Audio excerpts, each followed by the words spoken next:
la paix, je m'appelle de Soulanga, Lenga, Sali, 1 plus 1, ouvrez la paix, ouvrez la paix. Sala Babylone, Babylone, ils ont détruit le monde. Babylone zerstört die Welt. En Afrique, Guck wie in Afrika, le pays s'est détruit.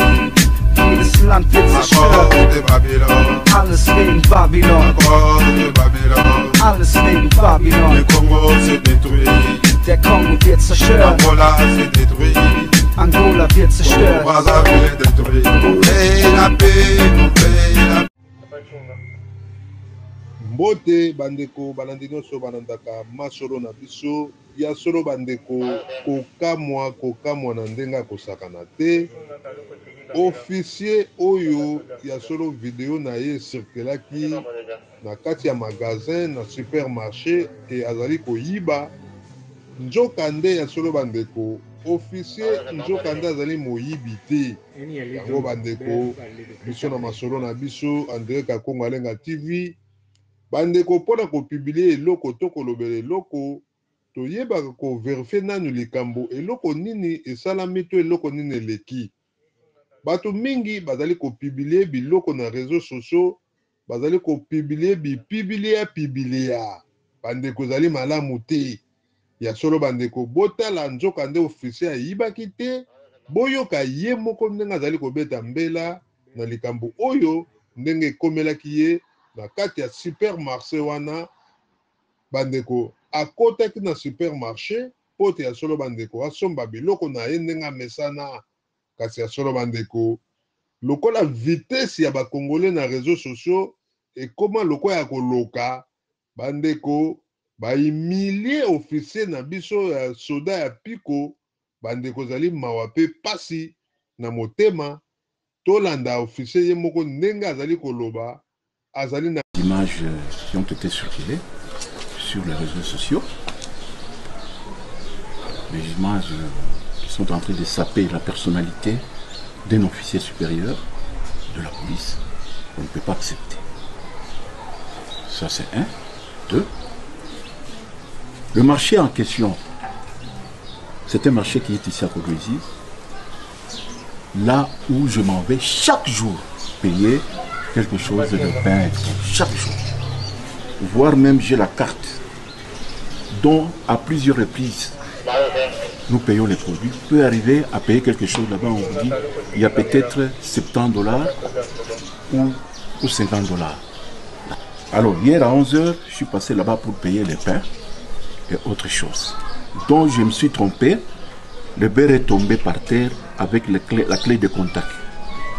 Alors en ramassant ça, la clé, je ne sais pas s'il y avait une vidéo là-bas, bien il y avait quelque chose dont on a pris cette image, dont on a sapé ma personnalité. Je suis vraiment mécontent. Et chaque fois, ce sont mes clients. Tout ce que j'avais sur moi, j'avais payé. Si du moins, on m'avait interpellé à l'extérieur avec quelque chose, je vais dire que là, en dehors, vous avez fait quelque chose de mal.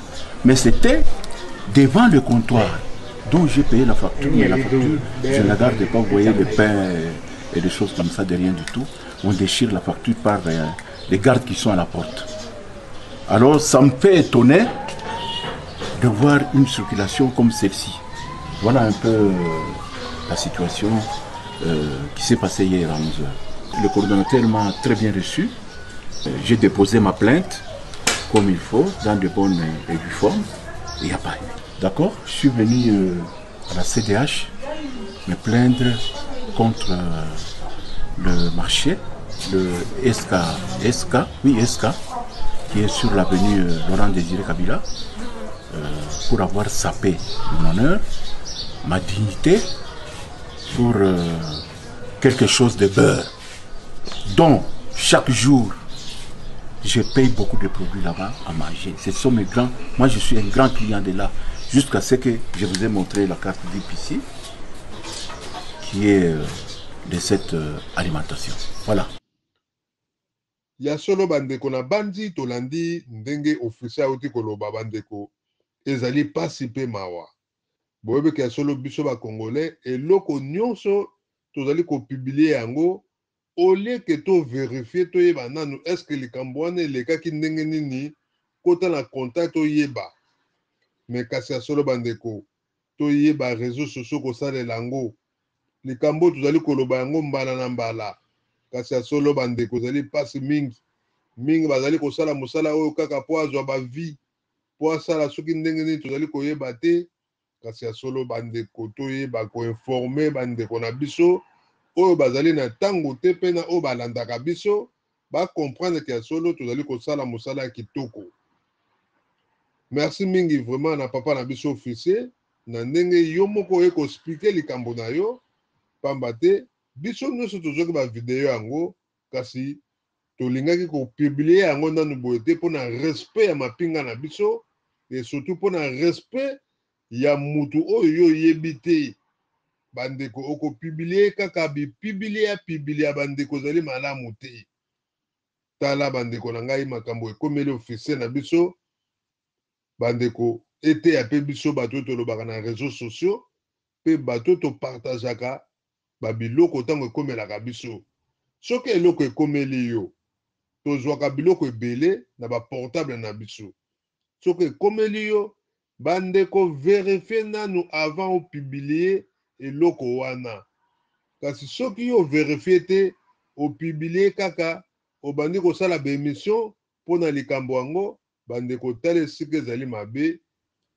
Merci mingi nzambe apambola yo officier na biso limbisa pamba te biso baye tolobaka na baréseaux sociaux toyambaka kaka biloko moto afilmaki yo ye nde moto apublie yo moye toyeba ye mpe ezali te kasi ya solo mundele na bateknologie ya lelo akoyebaka ntele moto apubliaki yango liboso donc mutu kaka na kati ya magasin na supermarché ozalaki ye nde mutu apublie yo donc il faut yo porter plainte na magasin wana na supermarché wana po bango batu basali yo ezalazala oyo na kati ya réseaux sociaux.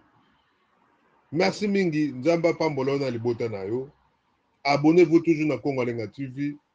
Kimia nzambe ezala kati na bino ba bon week-end na bino. Que Dieu bénisse le Congo. Matondo mingi, ingeta. Oh, Jara, Congo veut la paix. Je m'appelle de Soulanga, Lenga, Sali, 1+1. On veut la paix, Ça, la Babylone, ils ont détruit le monde. Babylone zerstört die Welt. En Afrique, Guck wie in Afrika. le pays s'est détruit. Jedes Land wird zerstört. Alles wegen Babylon. Alles wegen Babylon. Le Congo s'est détruit. Der Kongo wird zerstört. Angola s'est détruit.